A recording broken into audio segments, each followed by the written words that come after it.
आलोचना प्रसंगे पंचम खंड का निर्वाचित अंश पाठ करने के लिए मैं श्रद्धेय श्री सूरजदा को अनुरोध करता जय गुरु। आलोचना प्रसंगे पंचम खंड पेज 211 212। प्रमोद दा আসলেন। তিনি কথায় কথায় বললেন, উৎসবের তারিখ ভাদ্র মাস থেকে পৌষ মাসে পিছিয়ে দেওয়া হয়েছে, কিন্তু তাও তো অর্ঘাদি যেমন আসার তা আসছে না। प्रमोद दा आए, बातों ही बातों में उन्होंने कहा कि उत्सव की तिथि भाद्र मास महीना से पीछे खिसकाकर पौष महीना में कर दी गई है, लेकिन तब भी अर्घ आदि जैसी आनी चाहिए वैसी नहीं आ रही है। সিসি ঠাকুর, মানুষের মনে উৎসবের রং যদি ধরিয়ে দিতে পারেন, টাকার অভাব হবে না। सीसी ठाकुर इस बात को सुनकर कहने लगे कि यदि आप लोगों के मन में उत्सव का रंग भर सकते हैं तो धन की कोई कमी नहीं रहेगी। মানুষগুলিকে চাঙা করে দেন, लोगों को उत्साहित कीजिए, उनमें उमंग भरिए, আর যাতে অন্তত হাজারদের এক কৃষ্টি প্রহরী देने वाला হয় তার ব্যবস্থা করেন। और कम से कम 1,500 कृष्टि प्रहरी जो देने के लिए तैयार हो उनका प्रबंध कीजिए। आत्मरक्षा, कृष्टि रक्षा आजकेर दिने सबचाइते कठिन कथा। आज के समय में आत्मरक्षा और संस्कृति रक्षा सबसे कठिन कार्य है। हरेनेर जीवनटा जेभावे गेल आमी भाबतेई पारी ना। हरेन का जीवन जिस तरह चला गया मैं सोच नहीं सकता। আমরা যদি পরিস্থিতি বুঝে যা করণীয় তা না করি তাহলে ভবিষ্যতে আরো দুর্ভোগ আছে। अगर हम परिस्थिति को समझकर जो कर्तव्य है वो नहीं निभाए तो भविष्य में और भी कष्ट आने वाला है। আমাদের অনেকেই ব্যক্তিগত স্বার্থ ও ব্যক্তিগত সমস্যা নিয়ে মগ্ন আছে।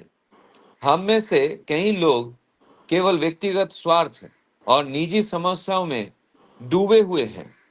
যতদিন তা থাকবে ততদিন সংকীর্ণতা, ভীরুতা ও কাপুরুষতা যাবে না, पराक्रम फुटे उठবে না ও ব্যক্তিগত অস্তিত্ব নিরাপদ হবে না। जब तक ये स्थिति रहेगी तब तक संकीर्णता, डरपोकपन और कायरता नहीं जाएगी और ना ही पराक्रम का प्रकाशन होगा, न व्यक्तिगत अस्तित्व की रक्षा संभव होगी। इष्ट स्वार्थ और समष्टि स्वार्थের উপরে দাঁড়িয়ে ব্যক্তি চরিত্রের মেরুদণ্ড শক্ত না করে না তুললে ঝড়ঝাপটা সামাল দেওয়াই কঠিন হবে। इष्ट स्वार्थ और सामूहिक स्वार्थ के ऊपर खड़े होकर यदि व्यक्तिगत चरित्र की रीढ़ को सुदृढ़ न किया जाए तो आधी तूफान को संभाल पाना कठिन होगा। মনে রাখবেন, न्याय मात्रा बलहीने न लभ्य। याद रखिए, न्याय मात्रा बलहीने न लभ्य। তাই সব দিক দিয়ে বল সঞ্চয় করতে হবে और इसीलिए हर दिशा से बल का संचय करना होगा। বল সঞ্চয় করার মূলে আছে নিজেকে ইষ্টের জন্য উজাড় করে দেওয়া, তাতে ভিতরের শক্তি ক্রমাগত ফুটে বেরোয়, ঠেলে বেরোয়। बल संचय का मूल है स्वयं को इष्ट के लिए पूरी तरह अर्पित कर देना। तब भीतर की शक्ति लगातार फूट कर बाहर आती है, धक्का मारकर निकलती है।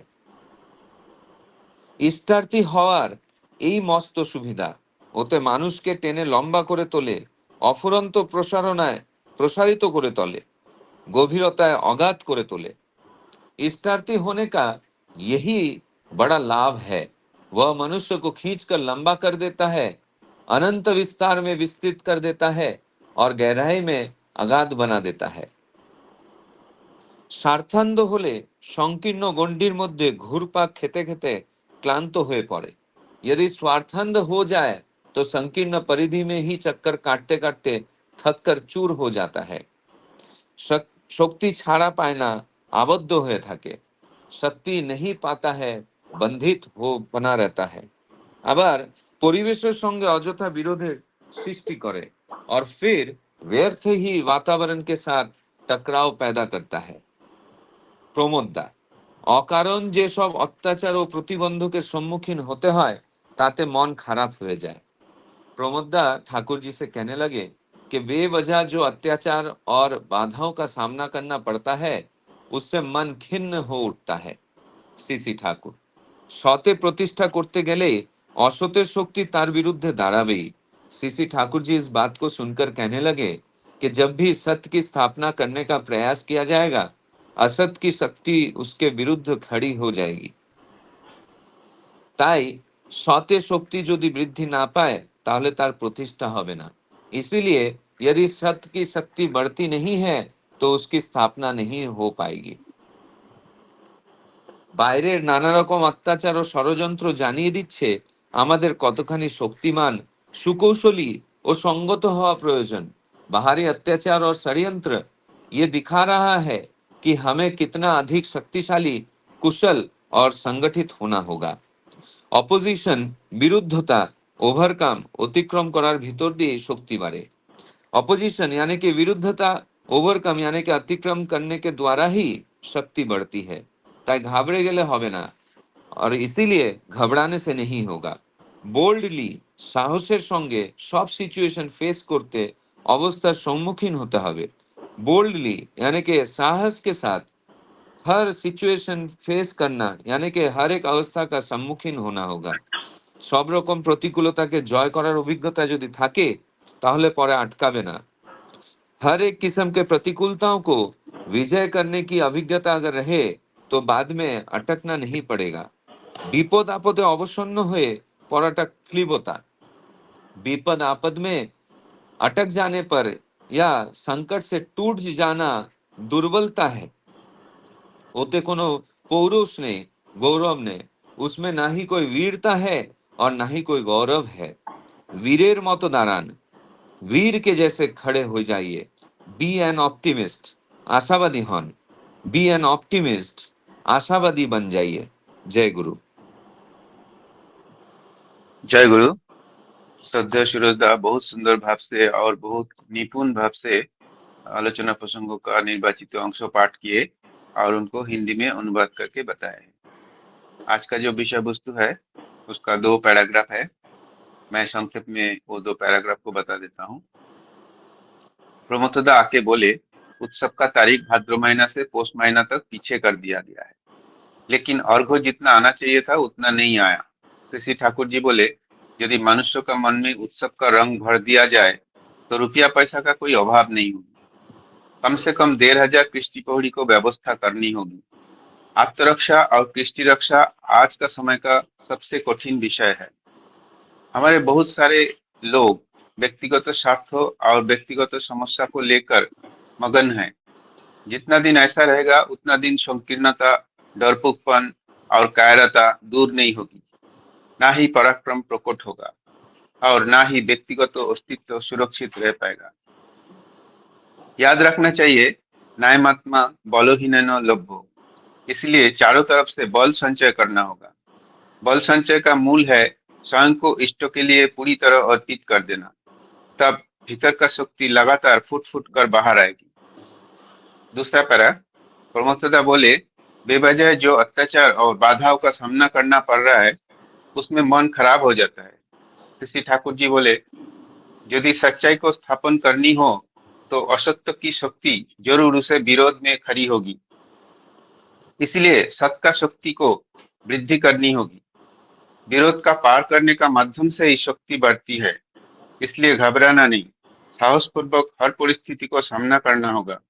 संकट और विपद में निराश हो जाना ये तो क्लीबता है, उसमें कोई पुरुषार्थ नहीं है। इसलिए वीर बनो, आशावादी बनो। ये है आज का विषय वस्तु। और इस विषय वस्तु को ऊपर आलोचना रखने के लिए मैं श्रद्धेय श्री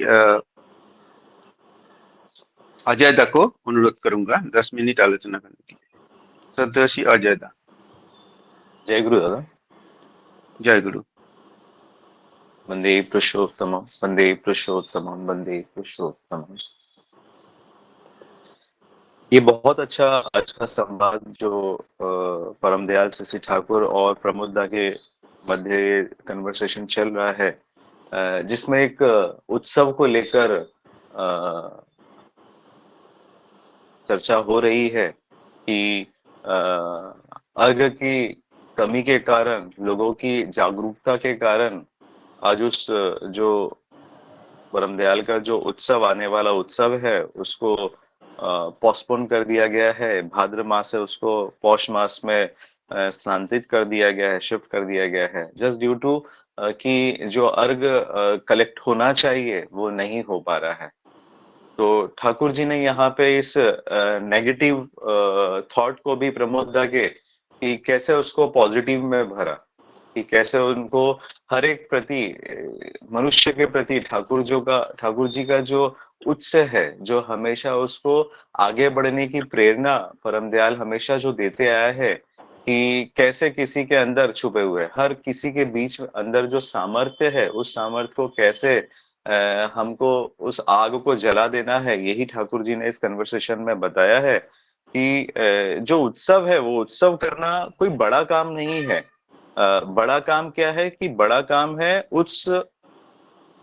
प्रति प्रत्येक मनुष्य है, उनके मन में उत्सव के उस उत्सव को बढ़ा देना, उस उत्सव को जगा देना। उत्सव तो होता ही रहेगा। आज हम लोग दिसंबर आने वाला है, हम लोग विगत कई वर्षों से सिडको, हमारा जो महाराष्ट्र उत्सव है, उसको बहुत ही अच्छे से सफल मंडित करते हुए आए हुए हैं।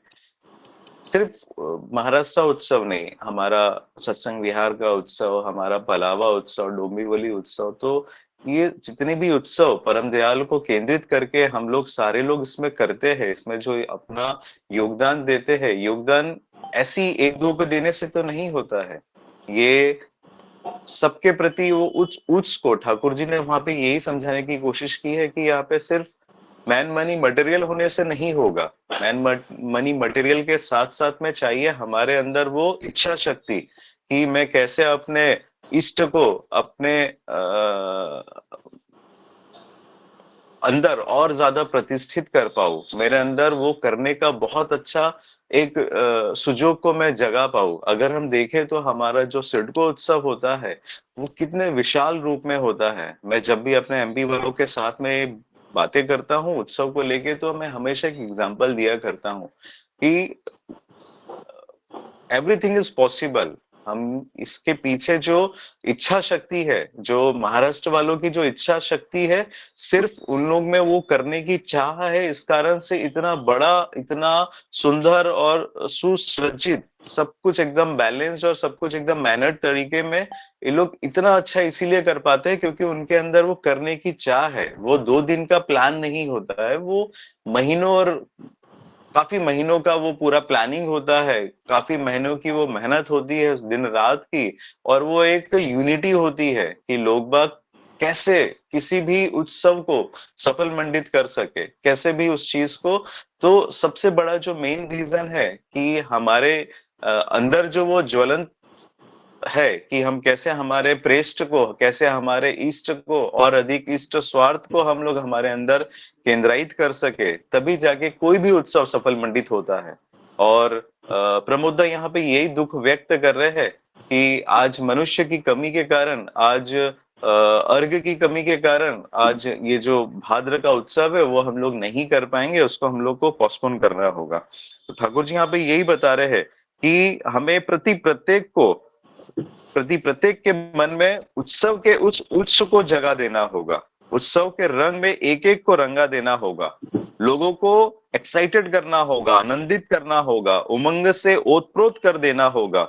फिर ये अर्ध की जो समस्या है वह किंचित मात्र रह जाएगी अगर प्रति प्रत्येक मनुष्य, एक छोटा बच्चे से लेकर अगर एक बूढ़ा आदमी इस इष्ट के कार्य को, इस उत्सव को कैसे सफल मंडित कर सके, अगर उसके कार्य में लग जाए तो एवरीथिंग इज पॉसिबल। एक छोटा सा याद आता है, लास्ट टाइम हम लोग बदलापुर में कुछ युवा मिलके, श्रद्धेय सूरजदा के नेतृत्व में, हम लोग एक बार ठाने थे कि कैसे हम लोग परम दयाल का जो एक उत्सव है उसको हम लोग सब लोग करेंगे, उसका जिम्मेदारी हम लोग ने लिया था। तो एवरीथिंग इज पॉसिबल। हम लोग ने ठाकुर आसन को सजाना, फूल से लेके सब कुछ की जिम्मेदारी हम लोग ने ली थी और कुछ नहीं किया। दादा ने जैसा हम लोग को बोला कि एवरीथिंग इज पॉसिबल और हम लोग कर सकते हैं और हम लोग करेंगे, अर्घ से लेके हर चीज, हमारे श्रम, जैसे किसी भी चीज को सफल करने के लिए मैन मनी मटेरियल की जरूरत होती है, और सबसे जरूरत होती है कि अंदर उस उत्स को जगा देना कि नहीं हम लोग कर सकते हैं। और लग पड़े हम लोग, जो भी था सारा कुछ प्लान तरीके से करके, बहुत अच्छा सुंदर सजा के ठाकुर के सामने एक बहुत अच्छा सा, ये सब कुछ प्लानिंग के साथ करके, और वो उच्च के साथ हम लोग जब किसी भी चीज को करने के लिए आगे बढ़ते हैं, तो वो निश्चय वो जो कार्य है वो सफल मंडित होता ही है। यहाँ पे ठाकुर जी हमारे को वही सिखा रहे, वही पॉजिटिविटी हमारे अंदर भरने की कोशिश कर रहे हैं कि आप लोग अपने अंदर जब तक के पॉजिटिव हो जाओगे, एक्साइटेड हो जाओगे, आनंदित हो जाओगे, उत्सव के उस रंग को अपने अंदर रंगा दोगे, तो ये अर्घ की तो समस्या ही नहीं रहेगी। यहाँ पे आप देखोगे कि आप कैसे इतने बड़े काम को कर पाओगे, कैसे हम लोग सड़कों जैसे इतने बड़े विशाल, मैं तो एक बहुत छोटे जगह से आता हूँ, मैं तो देखता हूँ वहां पे 1 लाख रुपए भी इकट्ठा करना बहुत बड़ा टास्क होता है ना। जबकि मनुष्य वेल सेटल्ड है, सब कुछ गवर्नमेंट जॉब में ये हो है, लेकिन क्या है वहां पे उस उच्च की कमी है ना। जो एक इंसान में होता है कि नहीं, मुझे कैसे मेरे प्रेस्ट को और अच्छा सुंदर करना है, कैसे अच्छे से अच्छे करके मेरे को उस उत्सव को सफल मंडित करना है। तो इट्स अ डिफरेंस पूरे वर्ल्ड में। ठाकुर जी का प्राण प्रतिष्ठा, ठाकुर जी का उत्सव को हम लोग सफल मंडित करने की चेष्टा करते हैं, लेकिन कहीं पे कम कहीं पे ज्यादा, सिर्फ यही डिपेंड करता है कि अंदर किसके अंदर कितनी आग लगी है, वो कितना ज्वलंत है, वो क्या चाहता है। सब कुछ पॉसिबल है अगर वो नर्चर, अगर हम लोग, ये जो आग है वो एक दिन में तो नहीं जलेगा। आज हमारे जो जनरेशन है वो एक दिन में तो आके ऐसा नहीं होगा कि उन लोगों ने दीक्षा ले ली है और अगले दिन हमको उनको पता चला कि एक उत्सव करने वाले हैं अगले आगामी 2 महीने में, तो हम लोग को एकत्रित होके हम लोग को उसको करना है। वो जो उत्स है, वो नर्चर है, उसको जब तक कि हम लोग हमारे बच्चों के अंदर, हमारे प्रति प्रत्येक के अंदर अगर हम लोग उसको नहीं जगाएंगे, तो आगे जाके उस चीज में वो जो ज्वलंत जो एक्साइटमेंट है, आज क्यों बच्चे जाके अगर अपने फ्रेंड के साथ में या फिर किसी दोस्त के घर में जाते, तो अपने उनके पेरेंट्स अगर एक दिल खोल के अगर बोल पाए कि नहीं हमारे ठाकुर जी का उत्सव होने वाला है, उसके लिए आप जितना भी है उनके उम्र वयस के हिसाब से वो जितना भी अगर 50 रुपए भी लेके आते ठाकुर जी के नाम में, तो वो वाला जो अलग है वो बचपन से अगर हम लोग उनमें जगा दे पाएंगे, तभी आगे चलकर वो जो बड़े से बड़ा जो काम है उसको वो लोग सफल कर पाएंगे, उसको लेके अगर चल पाएंगे आगे। ठाकुर जी क्या बोल रहे हैं कि 1,500 खिस्टी प्रहरी देने वाला ऐसा हमको जुगान करके देना पड़ेगा। उसके लिए क्या जरूरत है? उसके लिए जरूरत है आत्मरक्षा और संस्कृति की रक्षा। आज के जमाने में सबसे कठिन कार्य है ना, आत्मरक्षा और संस्कृति की रक्षा। इट्स नॉट अ पॉसिबल कि हम लोग किसी भी बच्चों में 12 साल के बाद में उसको हम लोग एक्साइटेड कर दे कि नहीं तुमको ये कार्य करना है और तुमको ऐसा कार्य को आगे चल के तुमको सफल बनाना है, उस ऐसे ठाकुर जी के काम को आगे लेके तुमको चलना है। उसके लिए सबसे ज्यादा जरूरत है उसका नर्चर, उसको नर्चर, उसको ये सिखाना कि आत्मरक्षा के साथ साथ में संस्कृति की रक्षा, हमारे समाज को लेकर चलने की जो कार्यकुशलता है उसको लेकर चलना सबसे ज्यादा इंपॉर्टेंट है। आज के जमाने में सबसे कठिन कार्य यही है, आत्मरक्षा और संस्कृति की रक्षा। तो ये जब हम उसको नर्चर कर पाएंगे, तभी ठाकुर जी के प्रति उसका जो टान है, जैसे एक कुएं में हम लोग पानी की बाल्टी डालते हैं, तो एक छोटी सी रस्सी भी उस जो शील है, जो पत्थर है, उसमें अपना दाग छोड़ देती है, क्योंकि वो बार बार अंदर जाती है, बार बार ऊपर आती है। तो उस आने जाने के क्रम में जो उसकी कार्यशीलता है, कार्य क्षमता है, जो उसका एक ज्वलंत उसका एक अंदर एक ज्वाला है कि नहीं मैं करूंगा और सब कुछ पॉसिबल है ना। किसी एक बाल्टी में छीद रहे तो ठाकुर जी बोले हैं कि उसको बार बार करने से जो शैवला पता उसमें पड़ेगा, जो ग्रीन कलर का उसमें वो पड़ेगा, तो वो धीरे धीरे वो छिद्र बंद हो जाएंगे। और यही एक एग्जांपल दिया ठाकुर जी की, सब कुछ एक दिन में नहीं होता है। वो एक्साइटमेंट, वो एक्साइटेड होने के लिए हमको डे 1 से उसके पीछे कार्य करना है। आगे ठाकुर जी कहते हैं कि हरेन का जीवन जिस तरह से चला गया है सोचकर बहुत कष्ट होता है ना। ठाकुर जी यहाँ पे एक बात बोले हैं, अगर हम परिस्थिति को समझकर जो कर्तव्य है वह नहीं निभाए तो भविष्य में और भी अधिक दुर्दिन देखना बाकी होगा। इसका एक अभी जीवंत उदाहरण, अभी कल एक मैंने मैसेज पढ़ा जिसमें ये लिखा है कि Trump has imposed a 25% import duty उसने बढ़ा दिया है ना। तो ये क्यों हुआ है? अभी सब लोग बॉयकॉट कर रहे हैं कि फॉरेन जितने भी ब्रिवजेस है, जितने भी फूड चेन्स है, जितने भी डोमिनोज, पिज्जा, केएफसी और जो भी चलते हैं उस सब का बॉयकॉट कर रहे हैं। बट आज हम लोग किसी भी परेशानी में पड़े हैं, इस कारण से हम लोग ने बॉयकॉट करने का स्टैंड लिया है। लेकिन ये चीज हम लोग को पहले से ही पता है कि ये जिस चीज को बढ़ावा दिया जा रहा है, ये जो पश्चिमी सभ्यता के जो फूड है, जो उस चीज को जो आज दिया जा रहा है कि जिससे हमारे मनन चिंतन, हमारे शारीरिक हर तरह से उसका दुर्व्यवहार ही होना है, उसका दुष्प्रभाव ही पड़ना है। तो वहां पे आगे क्या लिखा जा रहा है कि unity is our strength, let us act together to build a self reliant India. तो आज हमको यूनिटी होने की जरूरत है। आज यूनिट होने की इसलिए जरूरत है क्योंकि ट्रंप जी ने आज 25% एक्सेस ड्यूटी, इंपोर्ट ड्यूटी बढ़ा दिया है। 10% अलग पेनल्टी हमको हमारे इंडियन गुड्स पे लगा दिया है। इस कारण से हमको आज समझ में आ रहा है कि नहीं, हमको स्ट्रेंथ होना, हमको एकजुट होने की बहुत ज्यादा आवश्यक है। बट ठाकुर जी ने ये चीज तो 100 ईयर पहले ही हमको बता दिया है कि किसी भी कार्य को सफल मंडित कराने के लिए आपका एकजुट होना बहुत जरूरी है। अगर हम विषम परिस्थिति में को जो भी है आगे दुर्दिन अनेक भयंकर, ऐसा करके शशि दादा ने एक कविता लिखे थे कि आने वाला जो समय है वो बहुत ही भयंकर हो सकता है। उसके लिए जरूरत है आज को ठाकुर जी के अंदर, ठाकुर जी को हमारे अंदर और अधिक प्रतिष्ठित कर पाने की।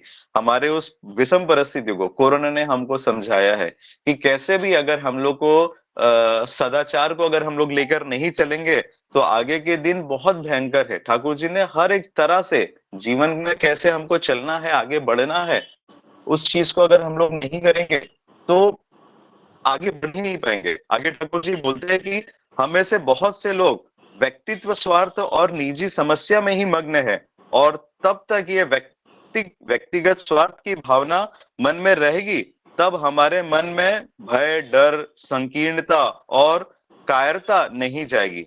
ये जो व्यक्तिगत स्वार्थ, हम लोग अपना अपना नीचे नीचे मैं करते रहते हैं और उस मैं के चक्कर में हम ठाकुर जी के कार्य से दूर हो जाते हैं। ठाकुर जी के इसमें किसी भी कार्य को सफल मंडित नहीं बना पाते। क्यों नहीं बना पाते हैं? रीजन है क्योंकि हमारे उस मैं और घर की समस्या में ही हम लोग भय, डर, संकीर्णता, कायरता, इसी में हम लोग लगे रहते हैं, जिससे हमारे मन में वो पराक्रम का प्रकाश नहीं जग उठता है और ना ही हमारे व्यक्तित्व की रक्षा संभव हो पाती है। ठाकुर जी ने कितने अच्छे तरीके से बताया कि इंसान को अपना मैं को छोड़ना पड़ेगा, अपने व्यक्तित्व स्वार्थ को छोड़ना पड़ेगा, तब जाके ये जो संकीर्णता, कायरता, भय, डर है उससे हम लोग निजात पा पाएंगे। और जिससे हम ये निजात पाएंगे तब ये जो पराक्रम का प्रकाश है वो हमारे अंदर जल उठेगा। आगे ठाकुर जी कहते हैं कि इष्ट स्वार्थ और सामूहिक स्वार्थ के ऊपर खड़े होकर यदि व्यक्तिगत चरित्र की रीढ़ को सुदृढ़ ना किया जाए, क्या बोले ठाकुर जी आगे फिर कि इष्ट स्वार्थ और सामूहिक स्वार्थ के ऊपर खड़े होकर यदि व्यक्तिगत चरित्र की रीढ़ को सुदृढ़ ना किया जाए तो भविष्य के आंधी और तूफान से लड़ पाना कठिन होगा। ठाकुर जी ने यहाँ पे बहुत कर दिया कि अगर आप मैं करेंगे, अगर आप निजी से उलझे रहेंगे और ठाकुर के इष्ट स्वार्थ और सामूहिक स्वार्थ के ऊपर अगर आप नहीं करेंगे तो आपका जो मेरुदंड है, जो ठाकुर जी के लिए करने का जो उच्च है, जो आग है, जो रंग में रंगने की जो ठाकुर जी बात कर रहे हैं, उस तूफान से आप कभी लड़ ही नहीं पाएंगे। कभी भी खुद को वैसा आप स्टैंड ले ही नहीं पाएंगे आगे बढ़ने का। आप इसी चीज में भय, डर, संकीर्णता और कायरता में ही उलझे रहेंगे। आपका सारा जीवन इसी में चला जाएगा। हमारे जीवन का लक्ष्य ही है ईश्वर प्राप्ति, और ईश्वर प्राप्ति के लिए हमारे उस ज्वलंत ज्वाला को हमारे अंदर उसको जगा देना है। ठाकुर जी आगे बोले हैं मुने रखबे न्याय मतोत्ता बोलो हीन लभ्य, मतलब इसलिए हर एक जगह तरह से बलवान होना होगा, और ये बल संचय का मूल है खुद को इष्टार्थी कर लेना, अर्थात स्वयं को इष्ट के कार्य में ऐसे लगा देना या अर्पित कर देना जिससे हमारे अंदर के छुपे हुए बल को निकाल बाहर कर सके, अनंत विस्तार में विस्तृत कर दे सके, है ना। ठाकुर जी यहाँ पे यही बोल रहे हैं एक छोड़ा के माध्यम से कि न्याय मत्ता बलहीन लक्ष्य, मतलब खुद को जब हम उस इष्ट के प्रति हम खुद को सफल मंडित कर पाते हैं तो जितने भी ये दुर्व्यवहार है, ठाकुर जी ने बोले ना कि हमें सबसे पहले दुर्बलता के विरुद्ध जिद करना होगा, तो ये जो भय, डर, संकीर्णता, कायरता, ये सारे चीज के प्रति जब हम अगेंस्ट जब हम लड़ेंगे तो जो एक्सटर्नल फोर्स है, जो हमारे मन का बल है, संचय का मूल है खुद को इष्टार्थ। जब तक हम ठाकुर जी के खुद को इस ठाकुर जी के कार्य में पूर्ण तरह से न्यौछावर नहीं कर देंगे, तब तक के स्वयं को इष्ट के कार्य में ऐसे लगा देना पड़ेगा, अर्पित कर देना पड़ेगा जिससे हमारे अंदर के छुपे हुए बल को चारों तरफ से एक ऐसा बल मिल जाएगा जिससे वो ऑटोमेटिकली हमको एक्सटर्नल फोर्स मिलेगा कि नहीं, मुझे इसमें लग जाना है और ठाकुर जी के कार्य में ही करना है, उसी में मेरा शांति है, उसी में मेरा संबल है, तभी मैं ठाकुर जी को अपने रूप अपने अंदर पूर्ण रूप से केंद्रित कर पाऊंगा, इष्टार्थ कर पाऊंगा। जय गुरु दादा। जय गुरु। श्रद्धेय अजयदा इतना सुंदर आलोचना कर रहे थे, मैं चाहते हुए भी उनको स्टॉप नहीं कर पाया। मेरे को लग रहा था मैं सुनते जाओ, इतना अच्छा आलोचना कर रहे थे दादा। और जो दादा ने एग्जाम्पल दिया है वो भी बहुत रेलिवेंट है। खाली रुपया पैसा होने से ही उत्सव सफल मंडी तो नहीं होता है। मनी एंड मटेरियल तो चाहिए, लेकिन सबसे जरूरी है लोगों को सहयोग, लोगों को मन में उत्सव का रंग, ये बहुत इंपॉर्टेंट चीज है। और दूसरी बात जो दादा ने बताया है, जो फॉरेन आइटम्स हम लोग को अभी बॉयकॉट करना पड़ेगा, वो भी बहुत जरूरी है। और हम लोग को एकजुट होके इसका प्रतिरोध करना पड़ेगा। अमेरिका जो 50% टैरिफ इम्पोज किया है, बहुत सुंदर उदाहरण का साथ दादा ने आलोचना रखी है। अभी विषय वस्तु को आलोचना करने के लिए श्रद्धा श्रीमती ज्योत्सना माँ को अनुरोध करूंगा आलोचना रखने के लिए। जय गुरु माँ। जय गुरु दादा। आज का जो विषय वस्तु है ये बहुत सारे ऐसे एग्जाम्पल्स आ रहे थे जो हम मंदिर में जाते हैं, काम करते हैं, तो उसी को मैं ध्यान में रखते हुए बोलना चाहूंगी। मैं पॉइंट नंबर 7 पे थोड़ा सा प्रकाश डालूंगी। हालांकि अजयदा ने बहुत सुंदर भाव से बोला है, इस पे हम सबको काम करना चाहिए, स्पेशली मुझे काम करना चाहिए, इसलिए मैं मेरे लिए कह रही हूँ। इष्ट स्वार्थ और सामूहिक स्वार्थ के ऊपर खड़े होकर यदि व्यक्तिगत चरित्र की रीढ़ को सुदृढ़ न किया जाए तो आंधी तूफान को संभाल पाना कठिन होगा। हम सभी के जीवन में है पारिवारिक जीवन, हम जो जीवन जीते हैं, चाहे वो पर्सनल हो, चाहे वो पारिवारिक हो, चाहे वो सामाजिक हो, उसमें हम इतने उलझ जाते हैं क्योंकि वो प्रॉब्लम ही वैसी होती है। क्यों प्रॉब्लम बड़ी हो जाती है? क्योंकि मैं इष्ट स्वार्थ में कहीं पर भी झुकी हुई नहीं हूँ, कर नहीं रही हूँ। कल मैं मेरे भाई से यही डिस्कशन कर रही थी कि जब तक मैं सुबह का इष्टवृत्ति कर रही हूँ, प्रार्थना शाम का प्रार्थना कर रही हूँ, दोनों टाइम प्रार्थना और इष्टवृत्ति कर रही हूँ, यही तक मैंने खुद को समेट के रखा है और मैं मंदिर जा रही हूँ और कुछ काम मेरे आंखों से दिखेगा ही नहीं। क्यों नहीं दिखेगा? क्योंकि मैं सिर्फ मैकेनिकल वे में कर रही हूँ। ये इष्टवृत्ति और दोनों टाइम का प्रार्थना करने के साथ साथ मैं नाम करना प्लस मैं अध्ययन अध्यापना करूंगी, तब जाके मुझे दिखेगा कि रोड जो मंदिर हम जाते हैं तो उस रास्ते पे कुछ पत्ते गिरे हैं, तब मुझे शायद दिखेगा कि खाना लोग खा रहे हैं तो पोछा भी मारना चाहिए, या लोगों ने खाना खा लिया है तो मुझे उधर साफ करना चाहिए। अगर मुझे नहीं दिख रहा है, इसका मतलब मैं इष्ट स्वार्थ और सामूहिक स्वार्थ में नहीं जुट पाई हूँ। तो मेरे जीवन में जो आंधी तूफान आएगा ना, उसको मैं संभाल ही नहीं पाऊंगी। मैं सिर्फ मेरे पर्सनल जीवन, मेरे पारिवारिक जीवन को लेके ही चलती रहूंगी। मैं कभी कभी सोच पाती हूँ कि अभी जो सावन महीना चल रहा है, जो माँ लोग मातृ सम्मेलन में कंटिन्यू जा रहे हैं, ठीक है ना, उन लोगों ने एक दूसरे के साथ कोऑर्डिनेट करके कि भाई मैं इतने दिन नहीं आऊंगी तो तुम जाना, उसके बाद मैं जाऊंगी। 99% माँ लोग रोज जा रहे हैं। इसका मतलब वो अपने घर के आंधी तूफान, प्रॉब्लम्स तो हर के जीवन में है ना, कुछ ना कुछ प्रॉब्लम्स होते हैं, कोई बीमार, कोई ये वो, पर वो कंटिन्यू कर पा रहे, क्यों कर पा रहे? क्योंकि इष्ट स्वार्थ है, उसके ऊपर और कुछ नहीं है। आचार्य देव ने बोला है, या मंदिर में हम ये करते हैं या हमको करना ही है एक महीना, तो करना ही है, कितने भी प्रॉब्लम्स आसपास आ जाए, नहीं वो करना ही है। अब मैं पॉइंट नंबर 10 पे आती हूँ। इष्ट स्वार्थी होने का यह बड़ा लाभ है, वह मनुष्य को खींचकर लंबा कर देता है, अंत विस्तार में विस्तृत कर देता है और गहराई में अगाध बना देता है। ये कितनी सुंदर बात है। वही वही इंसान जो शायद से 1 साल पहले था, जो वो इंसान कह रहा था कि नहीं मेरे लिए ये पॉसिबल नहीं, मेरे लिए वो पॉसिबल नहीं है, मैं अर्घ नहीं दे सकता हूँ, मैं समय नहीं दे सकता हूँ, मैं काम नहीं कर सकता हूँ, मैं सिडको में 2 दिन पहले नहीं जा सकता हूँ, मेरा जॉब ये वो बहुत सारे प्रॉब्लम है।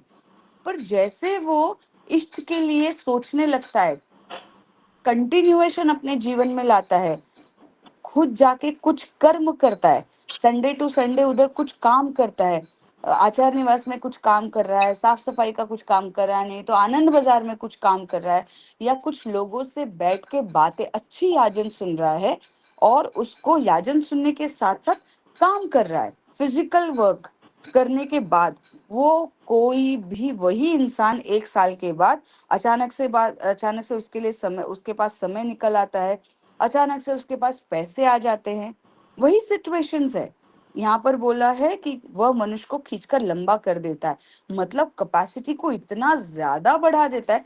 वही सारे प्रॉब्लम्स है, घर के वही सारे प्रॉब्लम, ऑफिस के वही सारे प्रॉब्लम, बट वो इंसान अपने कैपेसिटी को बढ़ा करके, शायद से वो अपने जो खुद के लिए, घर चलाने के लिए जो पैसा रखा है, वही पैसा उठा के अर्घ में देकर मुस्कुरा के कहता है कि हाँ ठीक है।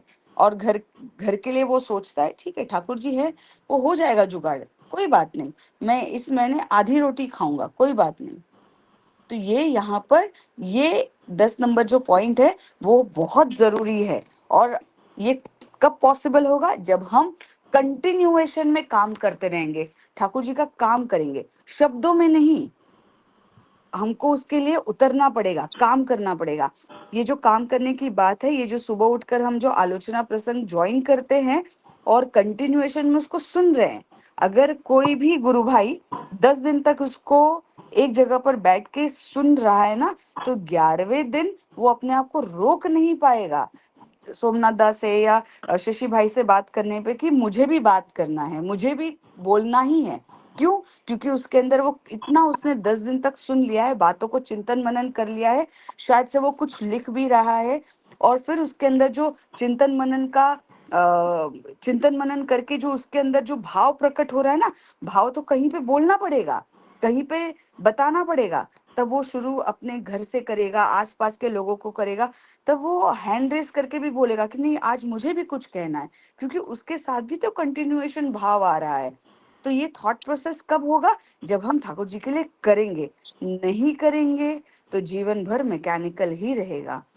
पॉइंट नंबर 11 है, यदि स्वार्थहीन हो जाए तो संकीर्णता परिधि में ही चक्कर काटते काटते थक कर चूर हो जाता है, शक्ति नहीं पाता है, बंधित बनकर रह जाता है, और फिर व्यर्थ में वातावरण में साथ टकराव पैदा करता है। ये तो बहुत सारे लोगों के साथ होता है, मैं किसी का नाम नहीं लूंगी, बट हमसे बहुत लोग टकराते हैं जो संकीर्ण हो जाते हैं। क्यों क्यों संकीर्ण हो जाते हैं? क्योंकि वो सिर्फ शब्दों में ही ठाकुर जी रह जाते हैं। ये जो हम सभी ने सुना होगा कि ठाकुर जी को फोटो में रखकर मत ठाकुर जी से प्यार करो, ठाकुर जी से एक रिश्ता जोड़ो, ठाकुर जी से वो भाव करो कि आप मेरे परम पिता हो, आप मेरे पिता हो, मैं आपके लिए ये सब करूंगा, तो आपके मन में ही भाव पैदा होगा।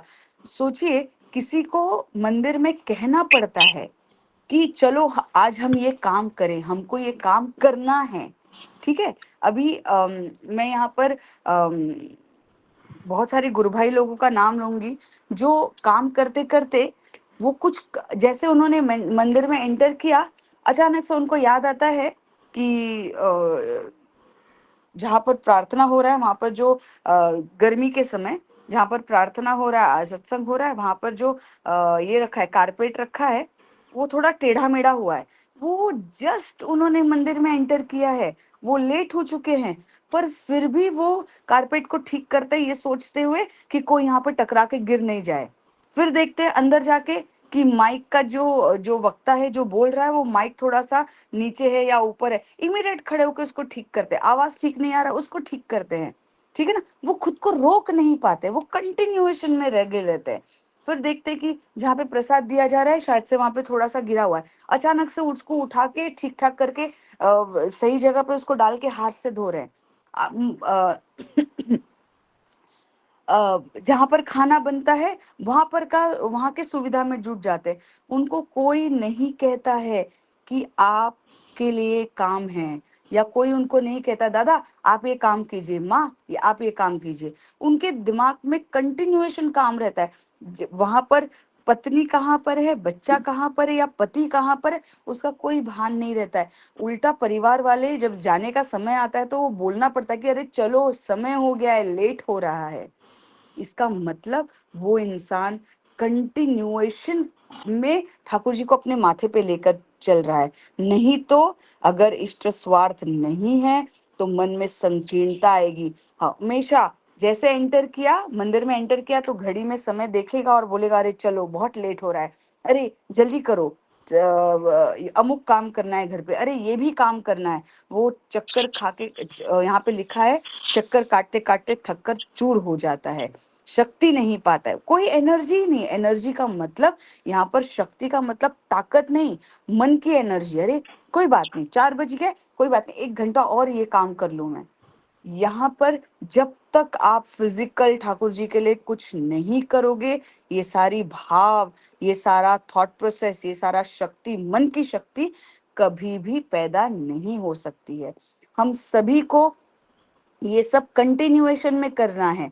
वो अनार का जो बात है सत्यानुसरण में लिखा है, जब वो पक जाता है तो फट जाता है। मतलब आपको वो गुरु भाई को या उस व्यक्ति को देखकर आपको कभी नहीं लगेगा कि ये ठाकुर जी का कितना हो उठा है। उसके उसके चाल चलन वाक्य भाषा व्यवहार में ही दिखेगा। वो कभी भी मंदिर में आके आलोचना नहीं करेगा, अरे ये चीज की कमी है, अमुक ने ये कहा, अमुक ने वो कहा। वो हर एक परिस्थिति में मुस्कुरा के काम करेगा। अगर वो काम नहीं कर रहा है तो वो नेगेटिव भी नहीं बोलेगा। अगर ज्योत्सना अग्रवाला मंदिर में जाकर कुछ एक चीज को नेगेटिव बोल रही है बिना कुछ काम किए, इसका मतलब वो ज्योत्सना अग्रवाला के अंदर ठाकुर जी विराजमान नहीं है। वो अभी भी इष्ट स्वार्थ और सामूहिक स्वार्थ के लिए काम नहीं कर पा रही है। अगर नेगेटिविटी काम कर रही है और कुछ मन में मुंह से निकल जा रहा है तो चलो ठीक है, मध्यम वर्ग है कि काम भी हो रहा है और मुंह से कुछ भी नेगेटिव नहीं निकल रहा और कंटिन्यूएशन काम कर रहे हैं और लोगों को अपने साथ जोड़ रहे हैं कि चलो हम ये अमुक काम करते हैं। इसका मतलब वो सच में ठाकुर जी का कुछ काम वो करने की कोशिश कर रहे हैं। ये सारी बातों को हम सब, ये पर्सनल लेवल की बात है, ये किसी को इंगित करके नहीं है, ये सब सारी बातें पर्सनल बातें हैं। ये मुझे खुद के लिए करना है, किसी के लिए नहीं है।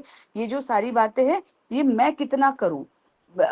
मैं अप्रिशिएट करती हूँ कि कल्याण का जब सत्संग हुआ था तो विभूति दा इमीडिएट लेवल पे उन्होंने किसी को नहीं कहा था चप्पल के लिए। वो उनके दिमाग में जो थॉट प्रोसेस था कि कैसे चप्पल का एक इनोवेटिव टाइप से लोगों का एकदम सुंदर भाव से रहे, इमीडिएट लेवल पे उन्होंने किया। ये उन्होंने कभी नहीं सोचा कि अरे मैं चप्पल को हाथ लगाऊं या फिर मुझे हाथ धोना पड़ेगा, मेरे कपड़े पे चप्पल का हाथ लगेगा, बुक पे, पेन पे, पेपर पे, प्लास्टिक बैग पे।